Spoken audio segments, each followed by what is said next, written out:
ಪಂಚಮುಖಿ ಆಂಜನೇಯ ಸ್ವಾಮಿ ದೇಗುಲದ ಜಮೀನು ವಿವಾದಕ್ಕೆ ಸಂಬಂಧಪಟ್ಟ ಹಾಗೆ ದೇವಸ್ಥಾನದ ಅರ್ಚಕರ ನಡುವೆ ಆರೋಪ ಮನಸ್ತಾಪಗಳಿದ್ದಾವೆ.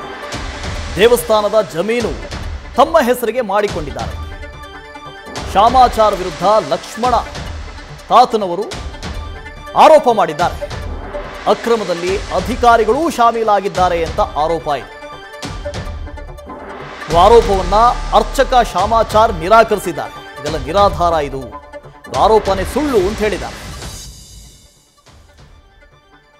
ಪಂಚಮುಖಿ ಆಂಜನೇಯ ಸ್ವಾಮಿ ದೇಗುಲದ ಜಮೀನು ವಿವಾದ ಇದು. ದೇವಸ್ಥಾನದ ಅರ್ಚಕರ ನಡುವೆ ಆರೋಪ ಮನಸ್ತಾಪ ಇದೆಲ್ಲವೂ ಶುರುವಾಗಿದೆ. ಕಾರಣ ಇಷ್ಟೇ, ದೇವಸ್ಥಾನದ ಜಮೀನು ತಮ್ಮ ಹೆಸರಿಗೆ ಮಾಡಿಕೊಂಡಿದ್ದಾರೆ ಅನ್ನೋ ಆರೋಪ. ಅರ್ಚಕರು ಆ ದೇವಸ್ಥಾನದ ಜಮೀನನ್ನ ತಮ್ಮ ಸ್ವಂತ ಹೆಸರಿಗೆ ಮಾಡಿಕೊಂಡಿದ್ದಾರೆ ಅನ್ನೋ ಆರೋಪ ಕೇಳಿ ಬಂದಿದೆ.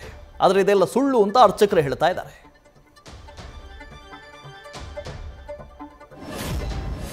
ರಾಯಚೂರು ಜಿಲ್ಲೆ ರಾಯಚೂರು ತಾಲೂಕು ಗಾಣದಾಳ ಗ್ರಾಮದ 67 ಸರ್ವೆ ನಂಬರಲ್ಲಿ 18 ಎಕರೆ 8 ಗುಂಟೆ ಒಟ್ಟು ವಿಸ್ತೀರ್ಣ ಜಮೀನು ಇರುತ್ತದೆ. 1964ನೇ ಇಸ್ವಿಯಲ್ಲಿ ಇನಾಮ್ ಆ್ಯಕ್ಟ್ ಅಬುಲೇಷನ್ ಗುಲ್ಬರ್ಗ ವಿಭಾಗನವರು DC ಅವರು ಡೆಪ್ಟಿ ಕಮಿಷನರ್ ಅವರಿಗೆ 67 ಸರ್ವೆ ನಂಬರಲ್ಲಿ 8 ಎಕರೆ 8 ಗುಂಟೆ ಮಾತ್ರ ಮಂಜೂರು ಮಾಡಿರ್ತಾರೆ. ಉಳಿದ 10 ಎಕರೆ ಮಂಜೂರು ಆಗಿರೋದಿಲ್ಲ, ಅದು ದಾಖಲಾತಿಗಳೂ ಇಲ್ಲ.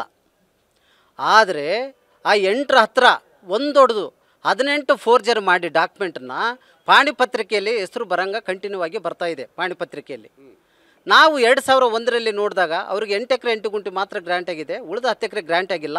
ಆಮೇಲೆ ನಾವು ಜಿಲ್ಲಾಧಿಕಾರಿಗಳಿಗೆ ನಾವು ಒಂದು ಕಂಪ್ಲೇಂಟ್ ಮಾಡಿದ್ದೀವಿ. ಯಾರು ಸರ್ ಅವರು ಅಂದರೆ ಯಾರು? ಶಾಮಾಚಾರ್ ಅವರು, ಭೀಮಾಚಾರ್ ಶಾಮಾಚಾರ್ ಅವರು. ಅವ್ರು ಏನಿದ್ದಾರೆ ಅದು ಮಠಕ್ಕೆ ದೇವಸ್ಥಾನಕ್ಕೆ? ಅಲ್ಲಿ ನಾವು ಇದ್ದೀವಿ, ಅವರು ಇದ್ದೀವಿ, ಪೂಜಾರಿ ಇದ್ದೀವಿ, ನಾವು ಪೂಜಾರಿ ಇದ್ದೀವಿ. ಆದರೆ ಅವರು ಏನು ಮಾಡ್ತಾರೆ ಅಂದರೆ ಪಾಣಿ ಪತ್ರಿಕೆಯಲ್ಲಿ ಕಂಟಿನ್ಯೂ ಬರಂಗೆ ಮಾಡಿ 2001, 2002ರಲ್ಲಿ ಸರ್ಕಾರ ಆಸ್ತಿನ ಎನ್ಎ ಆದೇಶ ಮಾಡ್ತಾರೆ. ಮತ್ತು ಎನ್ಎ ಮಾಡ್ತಾರೆ 3 ಎಕರೆ. ಅದರಲ್ಲಿ ಸರ್ಕಾರ ಆಸ್ತಿನ ಎನ್ಎ ಮಾಡೋಕ್ಕೆ ಪ್ರೊವಿಷನೇ ಇಲ್ಲ. ಆದರೆ ಎನ್ಎ ಆದೇಶದಲ್ಲಿ ತಹಸೀಲ್ದಾರರು ಸ್ಪಷ್ಟವಾಗಿ ಆದೇಶ ಮಾಡಿದ್ದಾರೆ, ಈ ಖರಾಬ್ ಜಮೀನು ಇರೋದರಿಂದ ಈ ಅರ್ಜಿದಾರರಿಗೆ ಯಾವುದೇ ರೀತಿಯ ಹಕ್ಕು ಇರುವುದಿಲ್ಲ, ಇದನ್ನು RTSನಲ್ಲಿ ನಮೂದಿಸಬೇಕಂತೇಳಿ ಸ್ಪಷ್ಟವಾಗಿ ಎನ್ಎ ಆದೇಶದಲ್ಲಿ ತಿಳಿಸಿದ್ದಾರೆ. ಆದರೂ ಕೂಡ ಪಾಣಿ ಪತ್ರಿಕೆಯಲ್ಲಿ ಖರಾಬ್ ಅಂತ ಇವತ್ತು ಅಲಿಗೇಷನ್ ಮಾಡೋದಂದರೆ 1980ನೇ ಇಸ್ವಿಯಲ್ಲಿ ನಮ್ಮ ತಂದೆಯವರು ಭೀಮಾಚಾರ್ ಅವರು ಮುಂದೆ ಕೋರ್ಟ್ನಲ್ಲಿ ಎಂಡೋಮೆಂಟ್ ಮಾಡಬೇಕಂತ ಹೋಗಿದ್ದರು. ಅದು ಕೋರ್ಟ್ ಆದೇಶ, ಇದು ಭೀಮಾಚಾರ್ದೇ 67 ಸರ್ವೆ ನಂಬರ್ 18 ಎಕರೆ 8 ಗುಂಟೆ ಅವರದೇ ಅಂಥೇಳಿ ಕೋರ್ಟ್ ಆದೇಶ ಮಾಡಿದೆ. ಈಗ 2004ರಲ್ಲಿ ಇವರು ನಮ್ಮ ವಿರುದ್ಧ, ಅಂದರೆ ನಮ್ಮ ತಂದೆಯವ್ರ ಕಾಲದಲ್ಲೇ ಮಾಡಿದ್ದಾರೆ, ನಮ್ಮ ತಂದೆಯವರೇ ಕೇಸ್ ಹಾಕಿದ್ದಾರೆ ಅವ್ರ ವಿರುದ್ಧ, ಕೊಂಡಿಕಾರವರ ವಿರುದ್ಧ. ಅವರು 2006ರಲ್ಲಿ ನಮ್ಮಂತೆ ಆದೇಶ ಆಯಿತು. ಆದರೆ ಅವ್ರಿಗೆ ಏನೂ ಸಂಬಂಧ ಇಲ್ಲ. ಪರ್ಮನೆಂಟ್ಲಿ ರಿಜಿಸ್ಟ್ರೇಷನ್ ಅಂದರೆ ಪಂಚಮುಖಿ ಆಂಜನೇಯ ಸ್ವಾಮಿ ಮತ್ತು ಎರಕಲಂ ದೇವಸ್ಥಾನ ಅವ್ರಿಗೆ ಏನೂ ಸಂಬಂಧ ಇಲ್ಲ. 66, 67 ಸರ್ಮರಿಗೆ ಕಾಲಿಡುವಂತಿಲ್ಲ ಅಂಥೇಳಿ ಕೋರ್ಟು ಡಿಕ್ರಿ ಮಾಡ್ತೀರಿ. ಆಮೇಲೆ RA3 ಅವ ಮೇಲೆ ಹೋದರು, ಅದು ಅದೇ ಆದೇಶ ಆಯ್ತು ರೀ.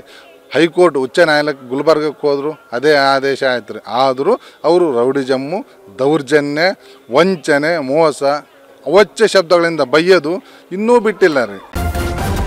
ನ್ಯೂಸ್ ಫಸ್ಟ್ ನಿರ್ಭೀತಿಯಿಂದ ನಿಮ್ಮ ಪರವಾಗಿ.